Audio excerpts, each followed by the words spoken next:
It's Monday, November 14th, 2022, and you're listening to Saints, Sinners, and Salvageables, a Hoover Institution podcast examining America's democratic process and the many challenges inherent in staging elections in these partisan times. I'm Bill Whalen. I'm the Hoover Institution's Virginia Hobbs Carpenter Distinguished Policy Fellow in Journalism. I'm taking over hosting duties today for my friend and colleague Ben Ginsberg so that we can get Ben's insights into how matters played out on election night and continue to play out nearly a week after the election in some parts of the country. If this is the first time you're listening to this podcast, then a few things you should know about Ben Ginsberg. Ben is the Hoover Institution's Volker Distinguished Visiting Fellow and a nationally known political law advocate. Ben's past clientele reads like a who's who of American elections. That includes 4 of the past 6 Republican presidential nominees. Here at Hoover, Ben's involved in several projects involving election integrity. For the past couple of months, he's been the voice of this podcast, engaging in very thoughtful conversations with election practitioners about the sturdiness of American brand democracy and how officials were girding for this year's vote. Ben, I hope you've caught up on your sleep from last week, and thanks for letting me do the driving today. A bit, and it's always happy to have you in the captain's chair, Bill. So, Ben, one thing I didn't mention in your vast resume is that you also, in addition to being a distinguished legal authority, you also are a professor. You have taught at Stanford's Law School. You're an adjunct professor at Georgetown University's Law Center. Professor Ginsberg. I'm a teacher. You guys guarded that professor title pretty zealously, and I'm always thrilled to be a visitor at Stanford. Okay, we're calling you a professor, though, in this podcast, my friend. Ben, I want you to grade what happened last week in terms of election integrity. Give me an A, a B, a C, a D, or an F. Don't wimp out and give me a pass-fail. Give me a grade for what happened. No, this is an A for what happened. I mean, we've been talking for the last 10 weeks about all the challenges our election administration was going to face. And as things turned out, things actually did really well. Election officials ran an operation where they handled the massive pre-election record requests. There were no challenges to speak up to the voter registration rolls. There were only isolated disruptions in polling places, either on election day or in the early voting.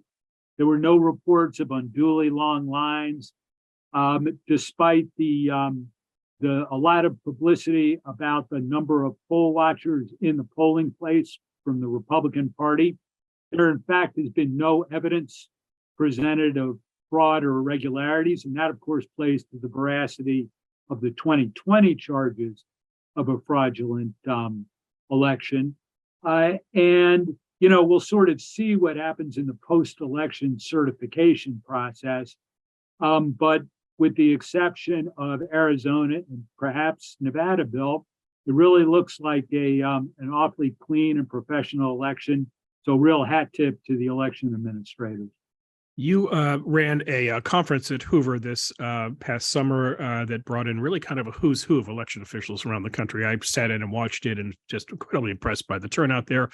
2 of the people who are in that room, Ben, I saw on TV on Tuesday night. One of them had a good night, and that is your friend Brad Raffensperger. For those who don't know Mr. Raffensperger, he is the Georgia Secretary of State who had a very difficult 2020. He was under all kinds of pressure from Donald Trump to somehow reverse the outcome in Georgia. Mr. Raffensperger was on the ballot, Ben. He got reelected rather easily, 53% of the vote, and his state worked out pretty well. It worked out so well that Stacey Abrams actually conceded this time around. So I think he had a good night, Ben. Somebody who did not have a good day was your friend Stephen Richer. He is the Maricopa County recorder who during the middle of the day had to step out in front of the cameras and explain why 25%, I think, of the machines in Maricopa were temporarily down. In other words, it was just a very kind of bad look and feel for an elections official. Yeah, and Bill Gates, who is the supervisor on the Board of Supervisors of Maricopa County, was also at that conference.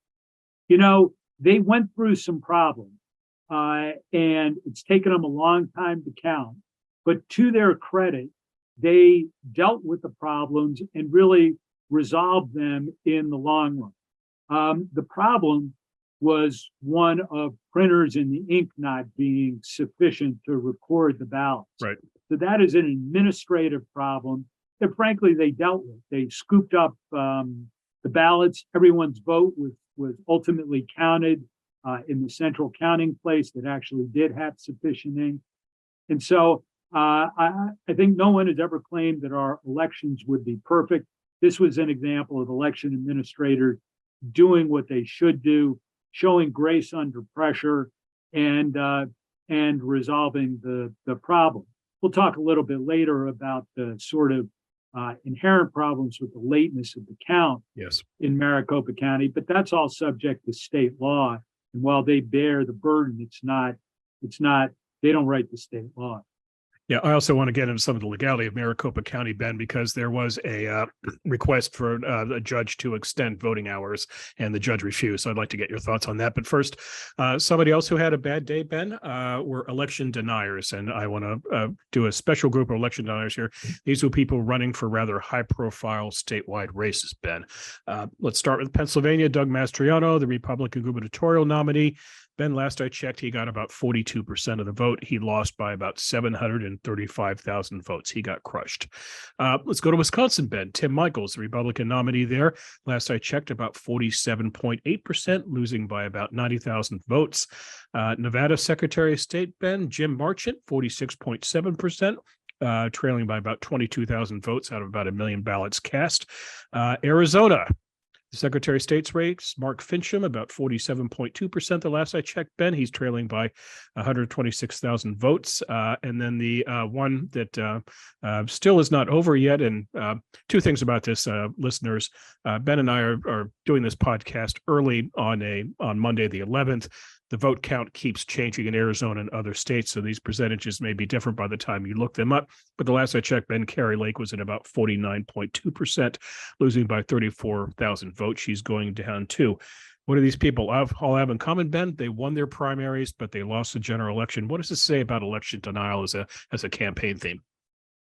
What it says is that in the marketplace of ideas, election denial did not have a winning product. People did not buy election denial in the general election. It was successful in the primaries. And so you do have some secretaries of state who are election deniers who will actually be in office. Diego Morales in Indiana, for example, and in Wyoming and a couple other states, you are going to have election deniers who won non-competitive general election. So the Republican Party's got to come to grips with the fact that election denial did work as a primary strategy this time, but did not work in the general election. Yeah, I think there are two things here, Ben. One is it's a simple strategy that you win a primary, you then have to grow your vote in the general election. In other words, you have to move beyond your base and you have to pick up independent voters. These numbers from across the country in very different states, Pennsylvania and Arizona, very different, for example, in terms of electorates. This would suggest to me that independents were turned off by the idea of election denial, Ben. But this also would take us to the looming presence of one Donald J. Trump in this election. If you talk to pollsters, our buddy Doug Rivers here at Hoover, for example, Trump has been disorienting in terms of polling ever since he got into the race in 2015. Let's see, he was on the ballot in 2016. It was an anti-Trump vote in 2018. He's back on the ballot in 2020. And then he is a looming presence in 2022. So he is, he is kind of, churning the waters, if you will. So there's a problem that way. But second, it's Trump just getting personally involved in terms of elections. Now, Ben, here's what Trump said. As Arizona was going down, he went to his social media, Truth Social. He's not on Twitter, as you know. He does his posting on Truth Social. And here's what he said about Maricopa County, Ben. Quote, people were forced to wait hours, then got exhausted or had other things to do and left the voting lines by the thousands. He then went on, quote, this is a scam and voter fraud, no different than stuffing ballot boxes. They stole the election from masters, do election over again. Yeah, what was interesting is he kept saying it, and apparently nobody listened. He sent out a tweet on election day or a Truth Social on election day telling people to show up in Detroit because of some perceived outrage. Nobody came. Tried to start a protest on election day in Maricopa. Nobody came. So in a way, he's still yelling as loudly, but it doesn't appear as people are interested in that. And what was significant, as you pointed out, were the traditional concession speeches from many Republican candidates, including election deniers. So that movement has got some problems going forward. Bill, I think it is important to point out that most of the election deniers, people who got through the primaries and uncontested elections, actually won. So according to a study by the Washington Post that really looked at all election deniers for federal and statewide offices, 173 of roughly 300 candidates who were election deniers did win. Right. But, and this is the significant part, not in the battleground states. So that'll put a little bit of a wrench, I think, in the plan by some allies and big donors of Donald Trump to take over the election apparatus in critical states for 2024 and to propound the notion of fraudulent elections. Yeah, that's a good point. But, this is a quality versus quantity argument at the end of the day. Yeah. Trump went out and said, look, my beautiful record was 250 wins and 19 losses or something like that. Well, guess what? In every race that mattered, you lost. Yes. In every presidential battleground state for 2024, election denier candidates lost. So you can, very important. So you can pad the stats with local races, and you can, slap Lauren Boulder on the back for apparently surviving in Colorado, if you will. But you didn't win the big races in Pennsylvania. You didn't win in the battlegrounds, and that's where the next election will be decided. Getting back to that Trump post for a minute, Ben. Two things that struck me as interesting here. Number one, when he talked about people getting exhausted, that sounded an awful lot like the complaints coming out of Georgia from the other side, who talked about in 2020 that 2018, 2020, people couldn't get water or food when they're standing in line, were turned away. So you bring up these just kind of images of human misery to associate with voting. But then secondly, do the election over. That's kind of January 6th in a nutshell. Just let's overturn the outcome. Yeah, we don't like it. We're going back. I mean, again, the emperor was shouting, but nobody was following. Yeah. Well, maybe it's a function of playing too much golf in the post-presidency. We don't do mulligans in elections. Well, what will be interesting is you talked about, no, you don't do mulligans. And Carrie Lake seems to be the one candidate who is really going to bang the drum post-election on elections being fraudulent or rigged. And we'll see how she does. Again, they had a massive poll watcher army, so that if there was fraud or irregularities, it's incumbent on them to produce the evidence, which goodness knows they have not yet done. So I'm glad you mentioned Carrie Lake, because again, since we're doing this on Monday, the 11th, and the votes are moving against her in Arizona, but there is no resolution to that race. It may be by the time people are listening to this, Ben. Let's just say, for the sake of argument, she loses that race. What would be her next move nationally? Could you see her stepping up and being some sort of election denial heroine and trying to create some sort of national organization and try to monetize election denial? Or do you think, Ben, this is just solely the province of Donald Trump? Oh, I think Carrie Lake probably could try something like that. Mm-hmm. Again, it is an idea and a philosophy of campaigning that lost. Yeah. And so she may be able to monetize it, because goodness knows we've seen what the power of a good list can do in terms of raising money.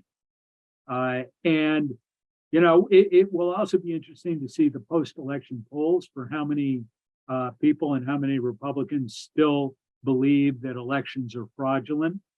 But as of now, 30% of the population seems to be in that category. And so that's fertile grounds for a Carrie Lake, very dynamic individual, to start that sort of an organization. It is, and that's what I'm curious about, Ben. She can obviously start, a social media movement if she wants to, and she'll get a zillion followers, and she can get all kinds of clicks. But the question is, can she raise money off it? And then if she can raise money off it, can she then weaponize it in future elections? Or again, does it take somebody of Donald Trump's stature to do that? I think we've seen that you can raise money off of this. Yes. It is not so clear that you can actually create a movement that goes anywhere. After all, look at the efforts to propound election denial as a winning campaign philosophy from many of Donald Trump's biggest boosters, but that's all failed. And so whether you're Steve Bannon or Mike Lindell, the pillow guy, or Patrick Byrne from Overstock, you've spent millions and millions of dollars trying to get people to believe that elections are rigged and fraudulent. And that return on investment number is down about where where crypto is these days. Okay, Professor Ginsberg, we're now going to turn you into Judge Ginsberg for a moment. I want to go back to Arizona yet again. Ben, on Election Day, an Arizona court ruled against a Republican-backed lawsuit to keep polls open for provisional ballots in Maricopa County. I'm sure you've studied the ruling and are familiar with the lawsuit. What was the judge's reasoning here? What was his rationale? The judge's reasoning was that while there were problems with the printers, in fact, the Republicans could produce no voters whose vote actually would not be counted because of So no harm. So no harm. There were no voters who would have been disenfranchised by the problem. So no reason to keep the polls open.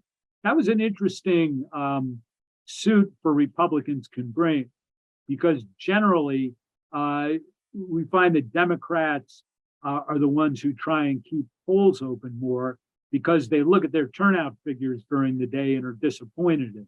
Yes. So when I saw the Republicans were filing that suit, that was a big warning sign for Kerry Lake's and Mark Fincham's chances to win, because it meant the Republicans were not satisfied with their turnout figures. Ben, somebody else who had a bad Tuesday night was Mitch McConnell, the Republican minority leader, who now continues to be Republican minority leader for 2 more years in the Senate, because the Senate is going to be either 51-49 Democratic or 50-50, with Kamala Harris breaking the ties so Democrats maintain power. Here's why McConnell had a bad night, because obviously Republicans in states where they probably should have won lost. But secondly, Ben, I'm looking forward to 2024 and the next round of Senate elections. These are the Class 1 senators, Ben. And on paper, things could not line up better for Mitch McConnell. There are 33 seats that are up for grabs in 2024. Ben, 23 of those are held by Democrats. Only 10 are held by Republicans. If you're looking for Democratic pickups, you're looking at states like Florida and Texas. We saw on election night that Florida is probably off limits for Democrats for the immediate future. Texas also very difficult to flip. There are 8 undecided incumbents right now, Ben, so some of them may be dropping out if they don't like the way 2024 lines up. Things are very fertile for Mitch McConnell. But, and there's a huge but here, Ben, the but here is who Republicans end up producing in their primaries. Montana, for example, John Tester is up in 2024, the Democratic senator. There'll be a Republican primary. This is a state that was plus 16 Trump in 2020, Ben. West Virginia, if Joe Manchin runs for another 6 years, that was a plus 39 state for Trump. Ben, I would argue these are very fertile states for election deniers to run in. What is Mitch McConnell going to do? I think he's going to adapt a very different policy, and he's going to insist that the National Republican Senatorial Committee adapt the same policy of playing in primary. Bill, this is like a repeat of 2010, where Republicans were definitely hurt by the candidates who got nominated in their primary. And in 2014, both the Republican Senatorial Committee and the outside super PACs weighed in on primary races. And I think you can definitely expect that for 2024, you will see active Republican engagement in the Republican primary. Yeah, I was reading a story, Ben, yesterday of the money that McConnell and his leadership PAC threw into races around the country in the general election. It's just staggering. Ben, he invested over $30 million in the state of Ohio, a plus 8 Trump state, to get J.D. Vance over the finish line. Other states, he was throwing $20 million here, $30 million there, trying to prop up these candidates who managed to lose. I think, Ben, he has to revisit his 2014 strategy, where he went around to states and got very active in the primaries and picked winners and losers. He didn't do this time in 2022. Only the leader can explain why he decided not to, and maybe he just didn't want to go mano a mano with Trump. Maybe he just saw the climate and thought, better to save my money for the general election. But I think you're right. He has to get busy in the business of outcomes.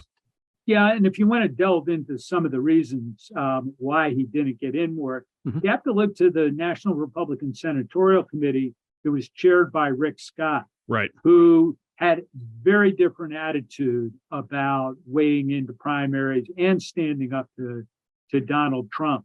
So I think in the post-election circular firing squad that is taking place in the Republican Party, that conversation is definitely going to be part of it.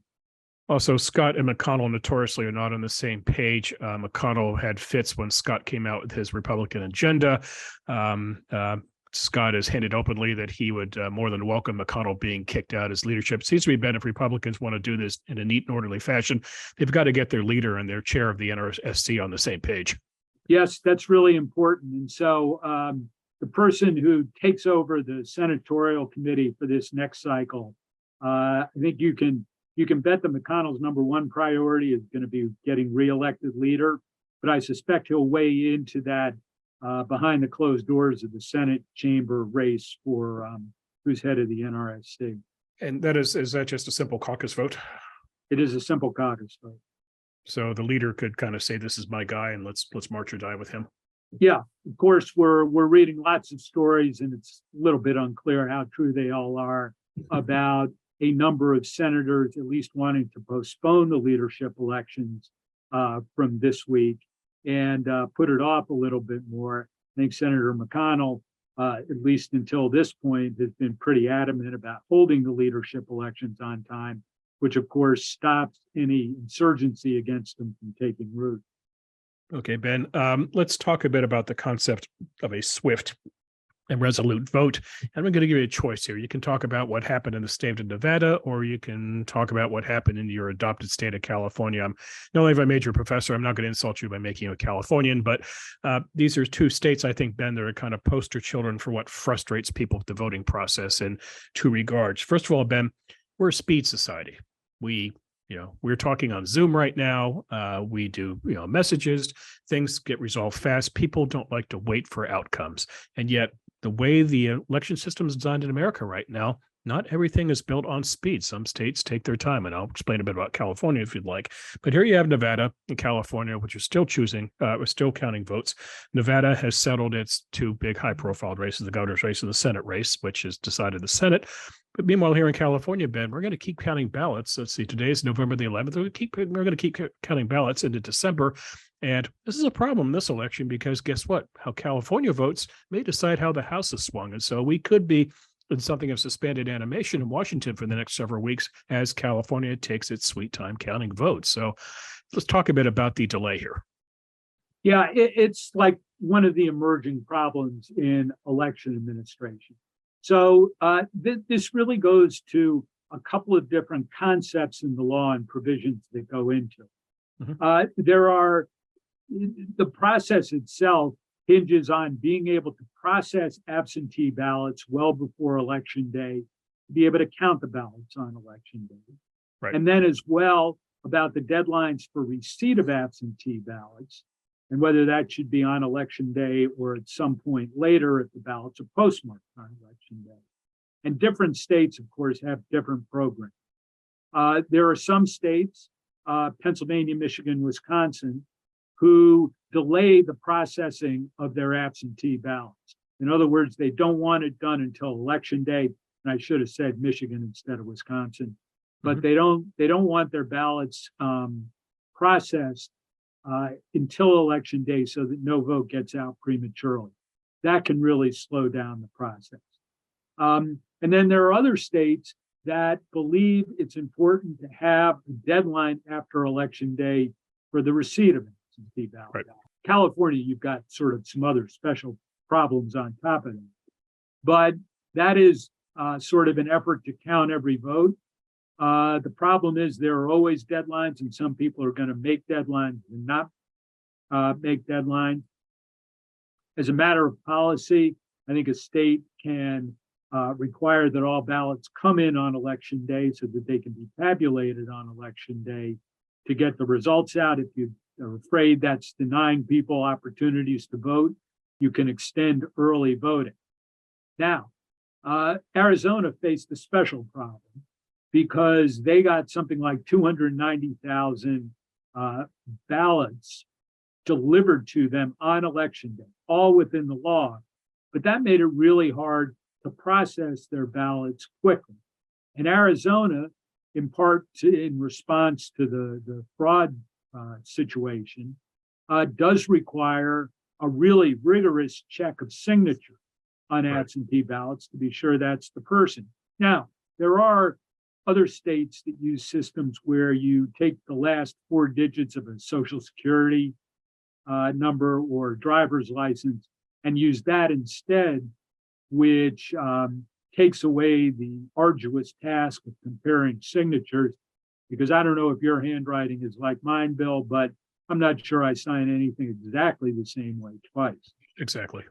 Also, it's human nature, Ben. Ben Ginsberg has to sit down and read 5,000 signatures. You're going to get slap happy very fast. Yeah, absolutely. So there are better systems used by other states. In other words, there is some best practices work to be done in how to authenticate absentee ballots. Well, the state that people tend to gravitate to, Ben, is Florida, which is a state that maybe at one time caused you to wake up in the middle of the night in cold sweat because you lived through the 2000 recount there. But the narrative, and tell me this is true or not, is 22 years after the Florida recount.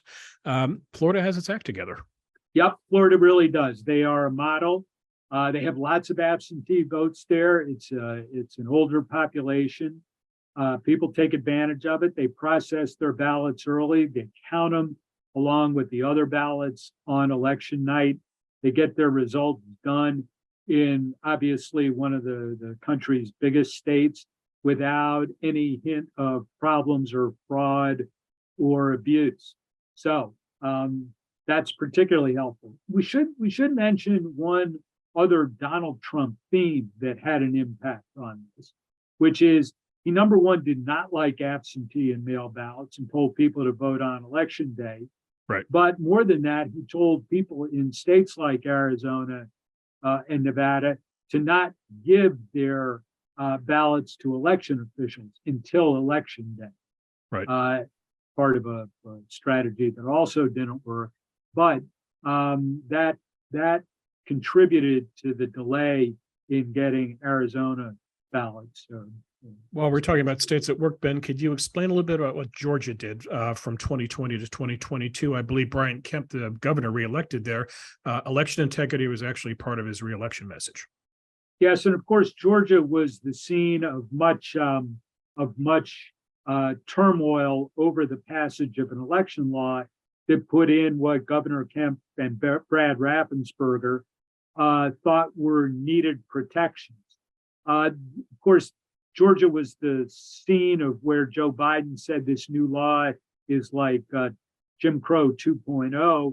Right. Just for the record, 2022 turnout in Georgia was 52.7%, a little bit off from 2020 and a little bit, but just a little bit off from 2018. By the way, Bill, the voter turnout in very blue New York, 45.9%, Delaware, 46.4%, Massachusetts, 49.3%. There are blue states that had worse voter turnout than Georgia. And if you want to look at Washington State, which is all mail ballots that had very competitive races for governor and other offices, or senator as well, and is an all mail state, that was 52.9%, just 0.2% higher than Georgia. So that for all the protections that got put in Georgia law, it did not seem to have a significant impact on voter turnout. Speaking of turnout, Ben, what's your hunch is what's going to happen in Georgia in early December when Warner and Walker have their Senate runoff? There are two schools of thought here. One is there's so much money in the political system that money will find an open race and will flood in. The second school of thought, Ben, is once they called the Senate race in Nevada and the Senate went Democratic, it kind of, sort of poked a hole in the balloon and took the air out of that race.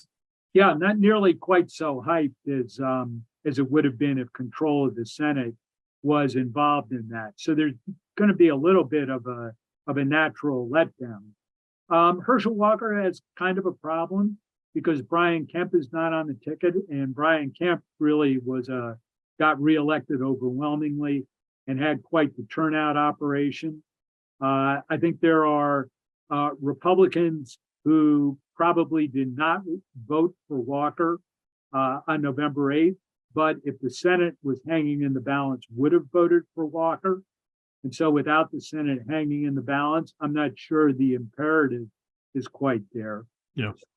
And similarly, Raphael Warnock's going to have a little bit of a turnout problem because Stacey Abrams, although she fell really short for governor of Georgia, did have a turnout operation in her core communities that was pretty impressive. And as I mentioned earlier, she didn't cry foul. She did in 2018. So good for her. She did not. Yep. Okay. Ben, let's delve into California for a couple of minutes since I'm a Californian. I can't walk away from this. To the adage of the good, the bad, and the ugly in American elections, I think California, Ben, kind of embodies the bad and the ugly in this regard. For those who aren't familiar with California, here's how California does elections right now. In 2020, the state changed its rules for voting. It mailed every registered voter a ballot. And this made sense, Ben, because there was a public health crisis going on, and there were legitimate questions about people being able to vote in person with COVID. And so every Californian got a ballot. In 2021, the legislature and the governor made that permanent. So every Californian who's registered to vote, Ben, gets a ballot in the mail about 30 days before the election. Now, in terms of an official canvass in California, Ben, that's not until a month after the election. So there's a 30-day window to count votes. Voters in California, Ben, those who tally the votes, they don't work around the clock. They have to work at least 6 hours a day, Ben, but they get holidays off and they get weekends off. So they just had a 3-day weekend after the election. So that's 3 potential days to count votes. Let me go further on here. California mailed-in ballots require signature verification. So there we are, the time-consuming process of Ben and Bill and others having to look at every mailed-in ballot and making sure the signature matches. California allows same-day voter registration, Ben, which likewise requires verifying. Hand counts are required of ballots cast in 1% of precincts. Then in the Secretary of State's language, and you're going to like this, Ben, there's, quote, the reconciliation of the number of ballots counted, spoiled, canceled, or invalidated due to identifying marks or overvotes with the number of votes counted, including vote by mail and provisional ballots. In other words, we're checking and we're checking and we're checking. So I think the 2 things going on here in California, Ben, one is a behavioral problem in that people given ballots 30 days before the election. It's not like they vote 30 days before, even though ironically in California, most statewide races are a done deal. You know if you're going to vote Democratic or Republican. There are just really no dramatic statewide races. Our colleague Lan Hee Chen here at the Hoover Institution is a good example. He ran the most competitive race for a Republican. He ran for state controller. He got about 45.5% of the vote, 4 points ahead of the rest of the Republican slate. So they all were losers. But here's the problem, Ben. If you're in Los Angeles County right now counting votes, good luck. There's a very contentious mayor's race going on. The last I checked, Ben, 985,000 ballots were counted. A million ballots were still sitting out there remaining to be counted. And it's a crapshoot. Nate Cohn at the New York Times looks at these. He kind of studies trends and tries to project races based on how the vote is trending. But you don't know who those million ballots are. They could, in the case of Los Angeles, there could be a lot of Rick Caruso supporters out there. He's one of 2 Democrats running for the office. There could be Karen Bass supporters. So we have to sit there and wait patiently for a million ballots to be counted. But the second problem here, Ben, is that people just hold on to it to the last minute. And they dump them in either on the day of the vote or, as you mentioned earlier, even worse, they mail them on the day of the election. And so they can arrive up to 7 days after the election and still be voted. This is not how the system should work. But here's what I'm kind of puzzling with, Ben, that you can help me with. How exactly do we fix this in California? You can say, okay, fine, you have a mail-in ballot so Ben and Bill can vote early, but Ben and Bill shouldn't necessarily be voting so early in case something happens down the stretch. There's a very decisive or very curious debate, such as what happened in Pennsylvania with Fetterman and Oz. Maybe you want to base your vote on that. What if the sky falls in on the Ginsberg campaign in the last week? We find out that Ben Ginsberg is the most horrible man who ever lived, but you've already cast your ballot. Again, you don't get a mulligan, so you don't get it back. So that's one issue. How early should we be allowed to vote? But then secondly, Ben, what do you do with that mail-in ballot? Should you be allowed to mail it in on the day of the election, or should there be a window before the day of the election for mailing it in? Dropping it off and how many days before. So California has to change its practices, I think, Ben, in some way, because the problem here, and this gets back to Trump, is trust in the system. You're sitting here in California and you're watching the numbers dance on votes. And the numbers in California, Democrats outnumber Republicans 2-1, Ben. The numbers invariably dance in the Democrats' favor. So if you're prone to conspiracy theories, if you believe elections are stolen, you watch these numbers move and it just reinforces the message from deniers that, votes are only selectively counted, the fix is in, the election is stolen. It does not really reinforce the public's trust in elections. No, it's a end of rant. Well, it's a good rant and it's a real problem. Yeah. You've got some other things that you do in California that contribute to the amount of time it takes to review a ballot. Right. You have a lot of ballot issue referendum questions integral part of the way Californians sort of govern themselves. They slow down the process of A, voting, and B, tabulating the vote. You have an awful lot of precincts, especially in Los Angeles County. You could reduce the number of precincts and have vote centers conveniently located for people. That would help with the process as well.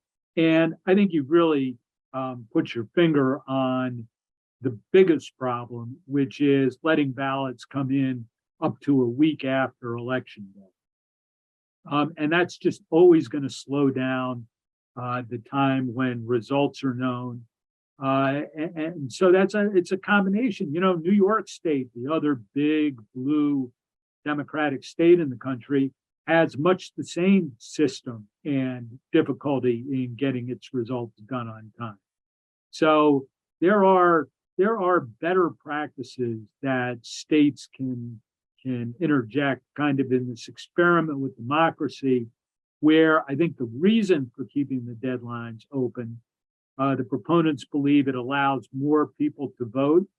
You know, again, extend early voting so there are just as many days, but have a firm deadline so that things are not so uncertain. So one thing which hasn't been talked much about in California, Ben, but I'd like to get your thoughts on. We're a very electronic society. We're doing this conversation on a Zoom call right now. I shop online. I don't know if you do your banking online. Why don't we vote online? There is a firm and vociferous group of cybersecurity experts who say that is absolutely the most irresponsible thing that could possibly be done with the current technology. And so you will never get sign-off from those who say the election will be hacked until the technology is improved. Now, that is also a market that is ripe for disruption.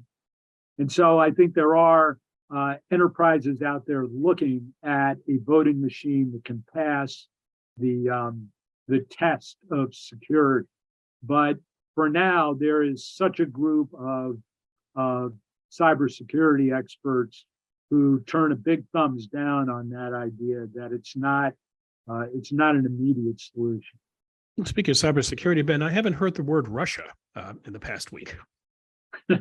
No, there don't appear to have been as many incursions to interrupt our elections as we've had in the past, or our folks managed to prevent them so successfully that it's not become an issue or a warning. Now, the incidents of breaches tend to come out after the election rather than before. So I think it is probably a story that appears to have a happy ending right now, but stay tuned. It may also be a simple, Ben, that foreign powers maybe take more pleasure out of meddling in presidential elections than they do congressional elections.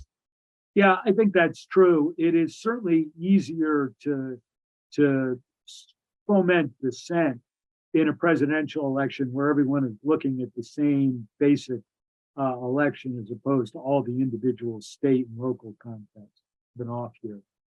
Okay, so let's take that now, Ben, into a talk about moving forward with election integrity and improving the system.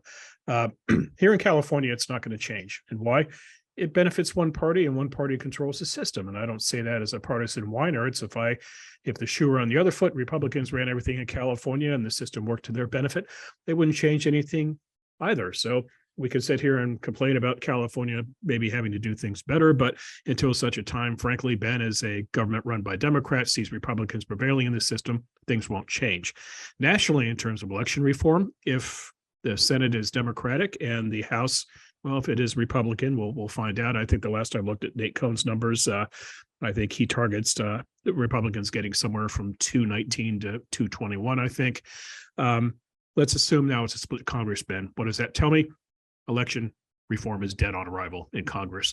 So we can't talk about necessarily what's feasible in Congress, Ben, but let's talk about what should be done, both with lessons from this the past week, but also Ben, with 2024 coming up. So now I'm going to turn you from Professor Ginsberg into Lord King Ginsburg with your scepter and your orb, and you can change the system.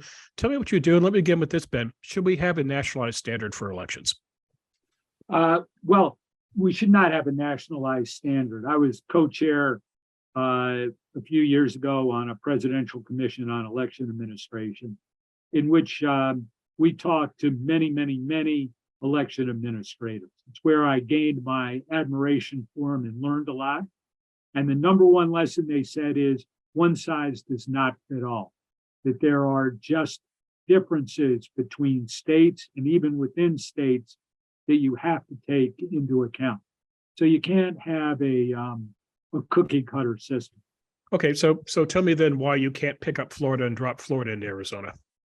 Well, there are differences between them and between the expectations. Mm-hmm. Arizona actually has a much heavier absentee ballot vote by mail population than even Florida. Mm-hmm. And so you need to do things differently with when people can vote and vote centers. And part of it is just changing a culture that's become ingrained in a state. And Florida, after the trauma of 2000, was able to push forward these changes. In Arizona, which as the election results show, is still a pretty evenly divided state, that's mm-hmm. much more difficult to do. Yeah, it's interesting. If you look at DeSantis's numbers, Ben, I think he got about 59% of the vote. But then you look at the voter registration numbers, and this is not California, New York, where it's a 2-to-1 registration advantage for one party. Republicans are now the majority in Florida, the largest plurality, I should say, but it's not by a very large margin.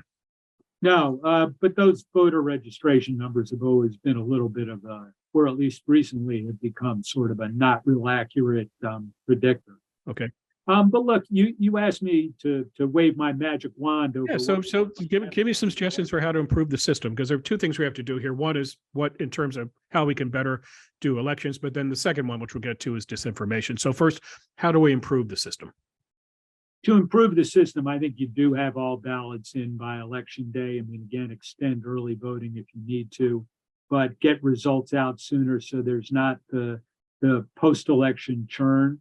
I think you do need to make it, to give people different options for voting. In other words, I think the notion that vote by mail is inherently corrupt somehow or unreliable is wrong until proven otherwise, and there's certainly no evidence of it. And so allowing people opportunities to vote with the proper safeguards over them is really important. Bill, I get really worried about the 30% figure who deny the reliability of elections. I don't know how you do a democracy with that. And so I think there are some appearance of reliability standards that should go into all states' elections to be able to give voters the strong indication that elections are accurate. Arizona actually has among the best set of laws, I think, for that appearance of reliability. So Doug Ducey, the governor at the time, was able to stand up to Donald Trump in 2020. We'll see what happens if Kari Lake raises objections to it. But Arizona Maricopa County withstood the Cyber Ninja audit. It really didn't find anything amiss. And we'll see if Kari Lake can come up with anything, but I'm going to bet not. And if she doesn't, then the provisions of Arizona law, things like voter identification and amount of time to vote, and signature verification, absentee ballot verification, become models for the rest of the country. Let me throw an idea at you, Ben, and this would be a trade-off. The trade-off is that, number one, you go back and reform the system and you make it a little more difficult to vote by mail in this regard. You and I are of a generation where if you voted absentee, was really a lifestyle choice. Ben or Bill were going to be out of the country at the time of the election, so we voted absentee. People would show up and they vote on election day, which you and I can argue is probably good for democracy in terms of being an active participant and being with your fellow citizens. So what about a trade-off, Ben, where you first of all make it a little more difficult for people to vote by mail, but then secondly, you make election day a holiday? Well, I think election day as a holiday is a pretty good idea. Yeah. I don't have objections to vote by mail as long as there are sufficient safeguards on who the voters are. Yeah. So again, I think a lot of voting in this country should be things that are convenient for voters. Mhm. And vote by mail is one of those things. And the good side of vote by mail, Bill, is that it has been shown to reduce waiting times in polling places, no Yes. long line. And so that I think is a plus. So I'm not so, I think you need to have good safeguards in vote by mail. I think Arizona, if it goes through another recount, will be shown to have those. And Florida certainly does. And those should be models for the country on the way they do vote by mail. Okay, but what about maybe changing the window then for when you can mail in your mail-in ballot? Taking away the idea that you just can't drop it in the mail on the day of the election. Maybe you have to drop it in the mail within 24 hours of election day or something like that. Yeah, or have enough places where you can actually drop it off. You have enough vote centers in jurisdictions, then it's easy for people to drop them off on election day. Of course, now we're going to get another can of worms, Ben, because the election denier is going to say, well, wait a second. If Ben Ginsberg is setting up a system where there are thousands of drop-off locales in California, they're all going to get stolen and dumped somewhere off the highway. So which actually happened to Santa Clara County here. It was like 13 ballots, I think, but yet somebody found 13 ballots randomly dumped somewhere. So this is going to get to the second problem here, though, Ben, which is disinformation and how you're going to quell disinformation in this age. Truly a problem. I think that's more a societal solution to it. Mhm. I think you need to have truth tellers out there. It has proven one of the most difficult and persistent problems that we face. Although, Bill, it's kind of a ray of sunshine that the election deniers did so poorly on election night. Right. Because a lot of the disinformation would have led to their victory if it had been believed by the majority of voters, and it wasn't. Mhm. Okay.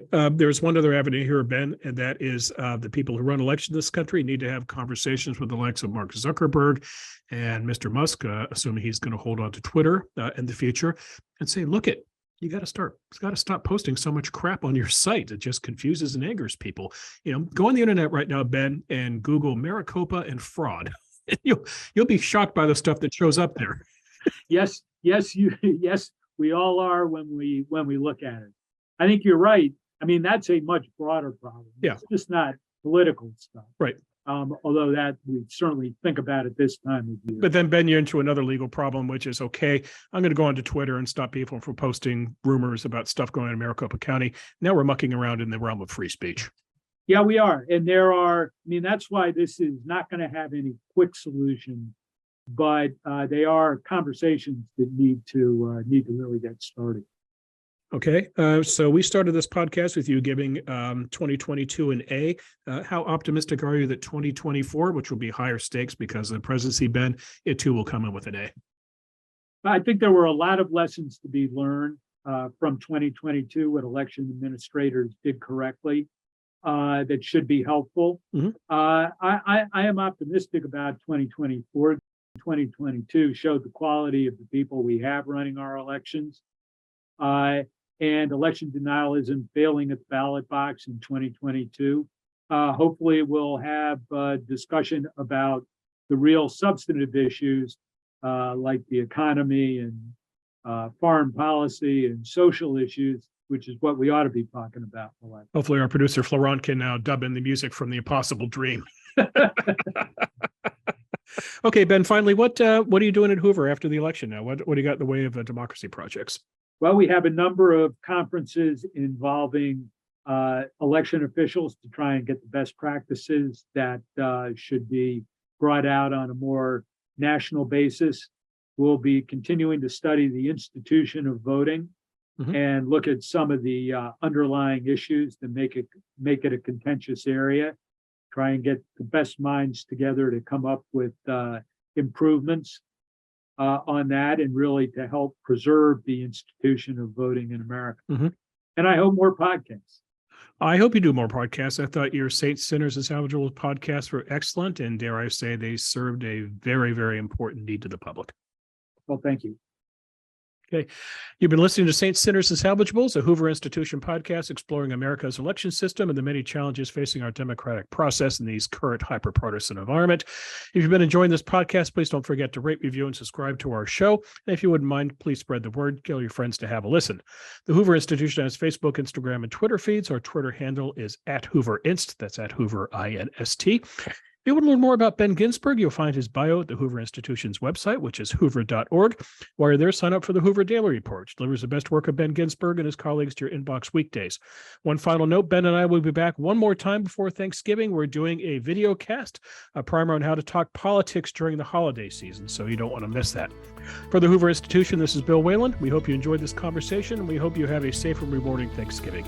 Till we meet again, take care. This podcast is a production of the Hoover Institution, where we advance ideas that define a free society and improve the human condition.